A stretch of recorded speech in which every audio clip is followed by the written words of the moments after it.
আমার ওয়াইফে অনেক ডাক্তার দেখাইছি, অনেক অপারেশনের জন্য অলরেডি আমার বলছিল যে 35,000 টাকা লাগবে, 40,000 টাকা লাগবে, কিন্তু এখন দেখা যাচ্ছে ইনশাল্লাহ এই অল্প খরচের ভিতরেই আমার মোটামুটি 3 জনেই বর্তমান সুস্থ। এরপর একদম স্বাভাবিক, মানে ওরা বুঝেই নেই যে আমি অপারেশন করছি বা কোনো চিকিৎসা করছি বা ট্রিটমেন্ট করছি, একদম স্বাভাবিক অবস্থা। আসসালামু আলাইকুম ওয়া রাহমাতুল্লাহি ওয়া বারাকাতুহু। তোমার নাম কি বাবা? মিতাইল মিতহাউল জান্নাত মিম। আচ্ছা ঠিক আছে বাবা, তোমার নাম কি? জিহাদ ইসলাম। ওরা আজকে থেকে গত 10 থেকে 15 দিন হবে না ভাই? 10 দিন হবে এর আগে চিকিৎসা করছে। ভাই নিয়ে আসছিলেন এই 2টা বাচ্চাকে এবং তার ফ্যামিলিকে নিয়ে আসছিলেন। তো ট্রিটমেন্ট করার জন্য মূলত নাকের পলিপাস এবং টনসিলাইটিসের সমস্যা নিয়ে আসছিলেন। হয়তো অনেকেই বলে যে মানে ঔষধের মাধ্যমে টনসিল এবং পলিপাস এগুলা 100% ভাবে সারে কিনা, কিন্তু অনেকে বিশ্বাস করে না। আল্লাহর রহমতে হাজার হাজার রোগীর ট্রিটমেন্ট করছে, সবাই সুস্থ আছে।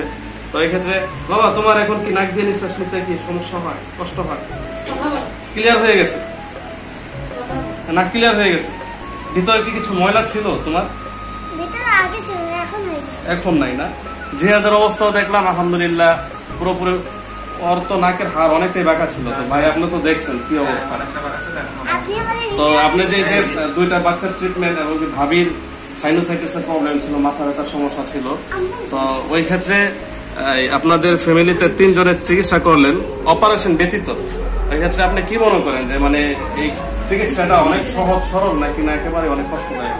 আমার মনে হয় যে ট্রিটমেন্টটা করা হয়েছে, ট্রিটমেন্টটা মোটামুটি ভালো, কোনো কষ্টদায়ক নাই এবং ওইরকম কোনো প্যারাও নাই, কোনো সমস্যা হয় না।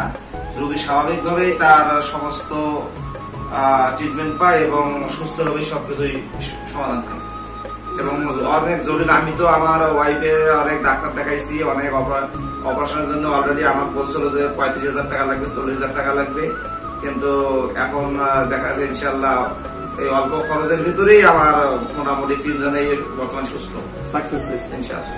মানে একদিনের চিকিৎসাতে পরের দিন আসতে হইলো, এলে যে কোনো কারণে হোক আসা হয় নাই, কিন্তু আজকে 10, 12, 15 দিন হবে আসছে একটু দেখানোর জন্য।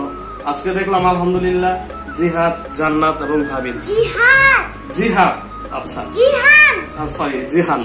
তো এই যে এই মামুনি এবং বাবাজান, ওনাদের দুজন পুরোপুরি সুস্থ আলহামদুলিল্লাহ। আমি দেখে অনেকটাই খুশি হয়েছি, কারণ বাচ্চাটা এমন বড় ছিল, এর আগে ভিডিওতে মনে হয় দেখানো হয়েছিল মাংসপিণ্ডটা বেড়ে গিয়ে নাকি হাড় প্রচন্ড পরিমাণ বাঁকা ছিল।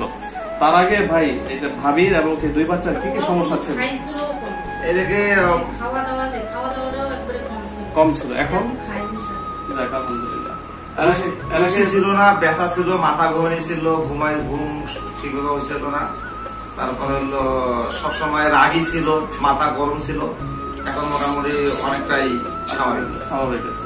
এমনিতে বাসায় যাওয়ার পরে চিকিৎসার পরে কোনো কষ্টদায়ক? না, চিকিৎসার পরে একদম স্বাভাবিক, মানে ওরা বুঝেই নেই যে আমি অপারেশন করছি বা কোনো চিকিৎসা করছি বা ট্রিটমেন্ট করছি, একদম স্বাভাবিক অবস্থা ছিল। এই কারণে আর ফোন টোনও দেওয়া হয় নাই।